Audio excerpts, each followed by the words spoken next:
अब बस आखिरी के 2 दिन रह गए हैं फॉर गेट 2024 एग्ज़ाम। अब आखिरी दिनों में हमें कौन सी चीज़ों पर ज़्यादा ध्यान देना है, आज की वीडियो में हम डिस्कस करेंगे। सबसे पहले सबसे इम्पॉर्टेंट, हमको ज़्यादा से ज़्यादा रिवीजन पर फोकस करना है, क्योंकि आपका 50% पेपर रिवीजन से ही सॉल्व होगा। ये मैं दावे के साथ कह रहा हूँ। ये सालों का हिस्ट्री है कि जो स्टूडेंट्स रिवाइज़ नहीं करते हैं उनका पेपर अच्छा नहीं जाता है। जो जितना ज़्यादा रिवाइज़ करते हैं, क्योंकि बोरिंग काम है कि वही नोट्स बार बार रिवाइज़ करना है, वही चीज़ें बार बार पढ़नी है, पर वो बोरिंग काम ही आपको ज़्यादा मार्क्स दिलाएगा।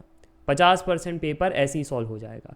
बाकी का 30% पेपर एनालिसिस लगेगा, थॉट प्रोसेस लगेगा, कैलकुलेशन लगेगा, थोड़ा टफ रहेगा, ठीक है, बट वो बन जाएगा अगर प्रैक्टिस अच्छे से की है। और जो रिमेनिंग 20% पेपर है वो वेरी टफ होगा।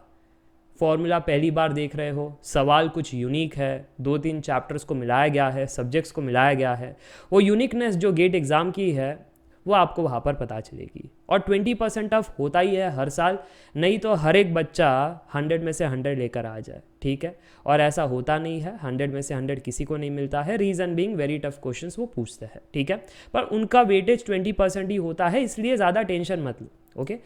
तो ये पहला पॉइंट था कि रिवीजन ज़्यादा से ज़्यादा करना है। दूसरा पॉइंट है कि लास्ट 5 ईयर्स रीसेंट पेपर्स जो भी आपके ब्रांच के हैं, जैसे मैकेनिकल ब्रांच के हो तो रीसेंट के 5 साल का पेपर आपको सॉल्व करना है विथ द गेट एनवायरनमेंट, यानी कंप्यूटर के सामने बैठ करके 3 घंटा टाइमर लगा करके वर्चुअल कैलकुलेटर पर कैलकुलेशन करना है, रफ पेज पर चीज़ें सॉल्व करनी है, और जैसा गेट एनवायरनमेंट है वैसा ही बैठ करके सॉल्व करना है। अब कुछ स्टूडेंट्स कहेंगे सर इसमें तो कुछ मज़ा नहीं आएगा क्योंकि हमने PYQ सॉल्व करके रखे हैं, है ना, हमने जब कंसेप्चुअल क्लास भी किया था तो वो रीसेंट के क्वेश्चंस उसमें सॉल्व किए थे, तो हमको तो आइडिया है कि कौन से सवाल पूछे गए हैं और बाकी सारी चीज़ें।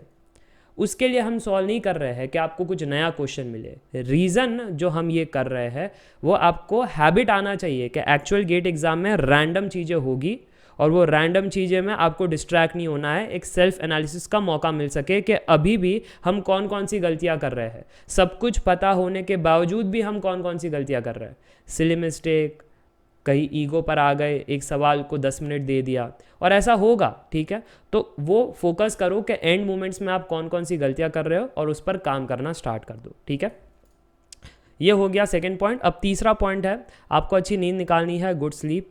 टेंशन बिल्कुल नहीं लेना है, नो टेंशन। टेंशन की वजह से स्टूडेंट्स को नींद ही नहीं आती है, रात रात भर पढ़ाई करते हैं। This will hamper your focus, this will hamper your practice and accuracy, ठीक है। तो मेरा सुझाव है अच्छी नींद निकालो। कितनी आवर्स ऑफ नींद बढ़िया होती है, सबकी बायोलॉजिकल क्लॉक अलग है, तो जो आपको कंफर्टेबल टाइम लगे उतनी नींद निकालो, बट मेक श्योर करना नींद तभी निकालो जब गेट एग्ज़ाम का समय ना हो, ठीक है। सुबह अगर एग्ज़ाम है तो नींद मत निकालो सुबह, दोपहर को एग्ज़ाम है तो दोपहर को नींद मत निकालो। जो एक टाइमिंग है कि रात को नींद निकालना है, वो आप उसी साइकिल में रहना, और कोई ज़्यादा टेंशन मत लो, क्योंकि अगर पूरे साल अच्छे से पढ़ाई किया है तो आखिरी के 2 दिन मैटर नहीं करेंगे, और अगर पूरे साल अच्छे से पढ़ाई नहीं किया है फिर भी आखिरी के 2 दिन मैटर नहीं करेंगे, तो ज़्यादा सोचना नहीं है, ठीक है। और फोर्थ पॉइंट है, अगर आपको प्रैक्टिस का वीकनेस लग रहा है, ठीक है, कि सर जी कहीं ना कहीं कॉन्फिडेंस की कमी है, सवाल बन नहीं रहे हैं, समय पर बन नहीं रहे हैं, कुछ ना कुछ गड़बड़ी कर रहा हूँ, तो यार प्रैक्टिस का मैं सुझाव दूंगा कि ज़्यादा से ज़्यादा PYQ सॉल्व करो। गेट के हो गए, ESE के हो गए, ISRO के हो गए, ज़्यादा से ज़्यादा सॉल्व करो और वहाँ से एक पकड़ बनाने की कोशिश करो। और ये तीनों लेवल सेम ही है जो आपका गेट एग्ज़ाम में होता है, तो कोई वरी वाली बात नहीं है, तो प्रैक्टिस आप यहाँ से कर सकते हो, ठीक है। और फाइनली फिफ्थ पॉइंट, जो स्टूडेंट्स का एग्ज़ाम 3 फेब को नहीं है, ठीक है, देखो 3 फेब को तो 2 शिफ्ट है। पहला शिफ्ट में ये जब पेपर होगा ना, इस पेपर के अंदर मैथ्स और एप्टी के सवाल आपको मिल जाएंगे।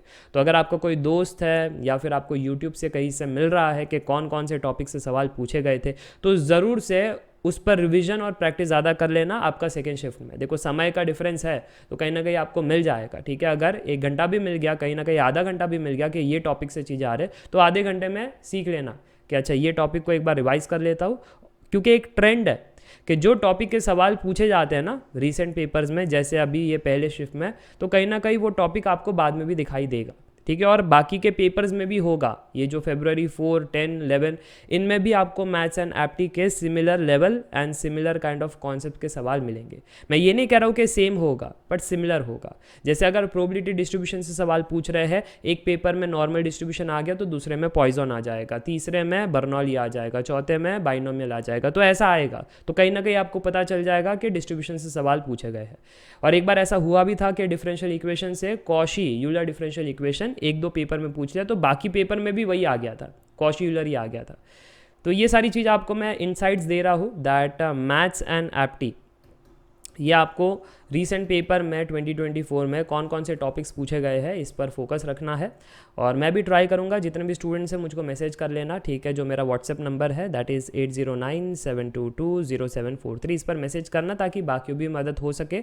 और अगर व्हाट्सएप यूज़ नहीं करते हो तो ईमेल आईडी पर कर लेना shrenikjn10@gmail.com, ठीक है। तो इस पर कर लेना। और बाकी ऐप पर अगर आप देख रहे हो तो ऐप पर भी क्वेश्चन सेंड कर सकते हो, ग्रुप्स में हो तो वहाँ पर भी सेंड कर सकते हो। तो क्या है, बाकी स्टूडेंट्स को इंस्टेंट ही मिल जाएगा। तो बस इतनी सी बात है। आई गेस लास्ट 2 डेज की जो स्ट्रैटेजी एंड प्लानिंग है आपको समझ में आ रही है। And best wishes for every GATE aspirant जो हमारे साथ इतने सालों से जुड़े हुए हैं। मैंने बहुत ट्राई किया है आपको right guidance, right strategies provide करता रहूँ हर समय, हर महीने, ठीक है, क्योंकि हर महीना एक अलग स्ट्रैटेजी डिमांड करता है। और बस अब आखिरी के 2 दिन हैं, अच्छे से पढ़ाई करो, बिल्कुल टेंशन मत लो, ठीक है। मैंने देखा है जो स्टूडेंट्स अच्छे से प्रिपेयर करते हैं, अगर सेल्फ कॉन्फिडेंस है, डिसिप्लिन है, खुद पे भरोसा है, पेपर निकल जाएगा। पर जो खुद पे ही कॉन्फिडेंस नहीं रख पाते हैं ना, तो कितना ही प्रिपरेशन करो, कितना ही प्रैक्टिस करो, अंतिम में गड़बड़ करते ही है वो स्टूडेंट्स।